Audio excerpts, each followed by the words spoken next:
Peggy 18. In this 4-part series, get an inside look on the making of one of the most anticipated titles in gaming history. This is Inside Assassin's Creed 3. Ever since Europeans arrived in North America, they had been involved in shipping goods back and forth across the Atlantic Ocean. In order to make this economic system work, the British tried to control the goods that are going to the colonies. And it was this goods coming back and forth which made a few places on eastern North America important. Whether it's the Boston Tea Party or the Boston Massacre. Fire! We have these big historical events that we can situate our game around. All of these events that people have a rough understanding of, but they've really never experienced.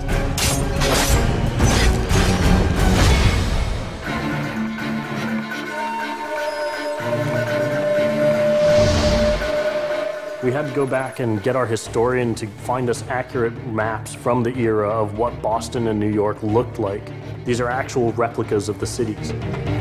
If you're familiar with those cities, you should have that sort of eerie feeling of finding familiar sights. We really wanted to push the animations and just make it look like it's a real living world. As you walk through the crowd, you'll also see animals in the streets. They'd have a pig, they just clip his ear in a certain way, and they'd let him go in the street. And then he'd eat garbage, and then when it was time to eat the pig, you'd go and find your pig, and you'd slaughter it and eat your pig. We've got a lot of new ingredients that just bring a new, fresh feeling to the gameplay inside of the cities.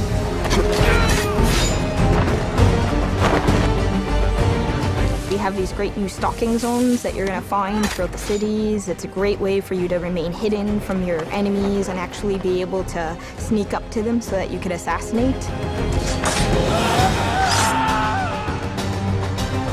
We've got this amazing dynamic weather system in, so we can see not just the time of day passing, but also going in and seeing the same environments, not just in the summer, but in the winter as well. Even though it's a much more condensed area in the city, you actually have to be more careful.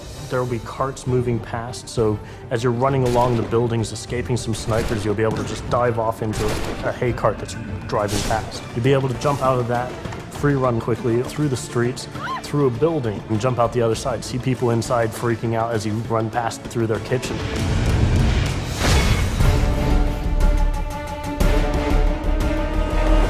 Living on the frontier was extremely difficult. Not only did you have harsh winters, cold, freezing temperatures, in the summer you had heat, humidity, so it was a gamble every year that you were out on the frontier, whether you're going to make it or not.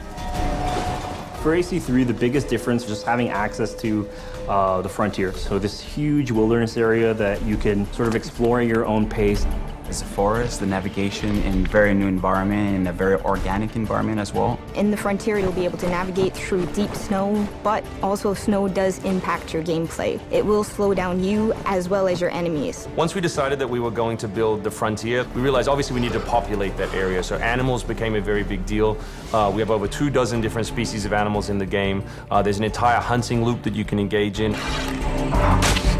Whenever you're building elements such as animals, you're halfway trying to be real and halfway trying to fulfill that fantasy of what people expect. One of the great new features we have in the frontier is the new tree running. Connor being really fluid and being able to navigate through the trees. The frontier is really our new playground.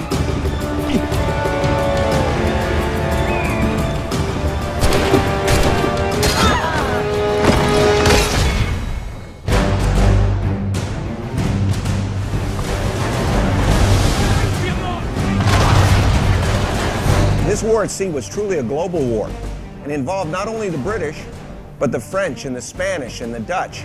Naval engagement of that period was all about closing the distance. Boarding is the end game. You've got to be able to close with the enemy, get alongside, then get on board to steal his ship. You want to take that ship intact if you can, because that's where you get your prize. The prize is whatever is on that ship that you want. Naval warfare was absolutely decisive to success in the American Revolution. Commerce comes by sea, at the same time invaders come by sea. You control the sea and you control the conflict. It's a huge part of the historical period. The Revolution is won pretty much at Yorktown by a blockade of ships. You know, we can't ignore this part of the history. This is critical. This is something that we have to do. We started a whole team up just to specifically focus on the naval experience. Naval combat has been a huge challenge. The technology of the wind, the water simulation has been a massive undertaking for the team. Initially, we didn't even think it was feasible because it's a big moving structure. It's a full simulation on the high seas where Connor is controlling a ship, he's controlling a crew as well, so he's kind of the master and commander on the ship. Very exciting. I mean, you are on a moving vessel that is very much part of the sea itself. This is something that we wanted to engage in and build for the game. That was a huge challenge that we set ourselves and actually turned out pretty good.